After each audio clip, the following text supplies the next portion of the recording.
NDTV ground report में आप सभी का बहुत स्वागत है। आपके साथ मैं हूं दीपिका।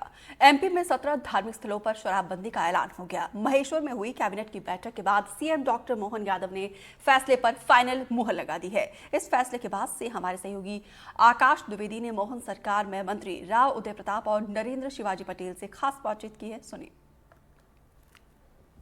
कृष्णा गौर हैं राज्य मंत्री, किस तरीके से इस फैसले को देख रही हैं? आज तो एक कल्याणी योजना को लेकर भी कैबिनेट में चर्चा हुई है।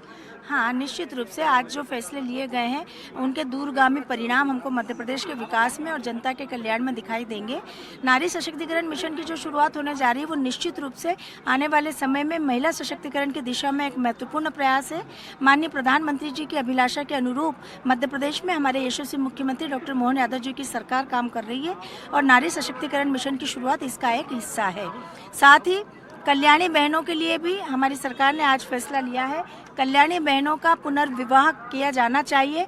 जब हम सामूहिक विवाह योजना आयोजित कर रहे हैं तो अब हमारी सरकार कल्याणी बहनों के विवाह की योजना भी लेकर आ रही है, जिससे उनको जीवन संवर सके और लंबा जीवन जो उनका होता है उसको वो आसानी से जी सके। साथ ही शराबबंदी हमारी धार्मिक नगरियों में बंदी की हमारी जो कोशिश हम बहुत दिन से चल रही थी उसको आज स्वीकृति मिली है। माननीय मुख्यमंत्री जी को हृदय से बहुत बहुत बधाई। बहुत बधाई दे रही हैं राज्य मंत्री। और कल्याणी योजना भी एक महत्वपूर्ण योजना राज्य सरकार की है, जिसमें 2 लाख रुपए तक की प्रतिविवाह सहायता राशि देने की बात आज की कैबिनेट की बैठक में हुई और कैबिनेट की मंजूरी भी इससे मिली है।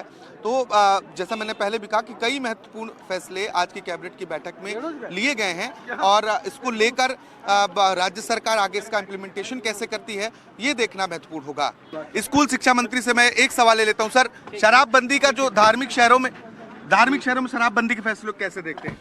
ये बहुत स्वागत योग्य कदम है और मुझे लगता है कि ये माननीय मोहन यादव जी की सरकार के स्वर्णिम दिनों में से एक, आज ये स्वर्णाक्षरों में ये दिन लिखा जाएगा जब शराबबंदी की तरफ एक कदम मोहन सरकार ने आगे बढ़ाया है। आगे उम्मीद करें कि पूर्ण शराबबंदी होगी। स्वाभाविक रूप से माननीय मुख्यमंत्री जी की जो मंशा है कि उन्होंने गुजरात के एक आदर्श मॉडल माना है, तो जब हम गुजरात को आदर्श मॉडल मान रहे हैं तो उसके पीछे धीरे धीरे एक कदम हम आगे बढ़ेंगे। मेरे साथ राज्य मंत्री नरेंद्र शिवाजी पटेल साहब मौजूद हैं। सर, एक बड़ा फैसला और कई अन्य बड़े फैसले, लेकिन शराबबंदी सबसे महत्वपूर्ण, कैसे देखते हैं? बिल्कुल निश्चित रूप से लोकमाता अहिल्याबाई होलकर जी के 300वें जन्म उत्सव के लिए हमने महेश्वर की धरती पर जो लोकमाता जी की कार्यस्थली है उस पर डॉक्टर मोहन यादव जी के नेतृत्व में मंत्रिमंडल के द्वारा बहुत महत्वपूर्ण फैसले लिए गए हैं, जिसमें से एक शराबबंदी का भी फैसला है। डॉक्टर मोहन यादव जी का विचार है कि मध्य प्रदेश पूर्ण शराबबंदी की ओर आहिस्ता आहिस्ता आगे बढ़े।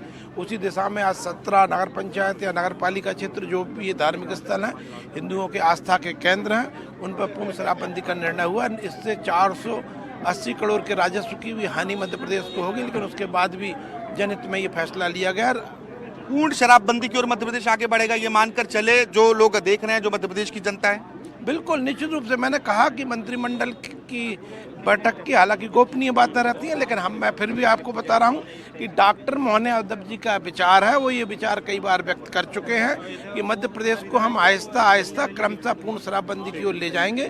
उसी दिशा में ये जो कदम आज हुआ है 17 धार्मिक स्थलों को शराबबंदी करने का, एक महत्वपूर्ण कदम साबित होगा।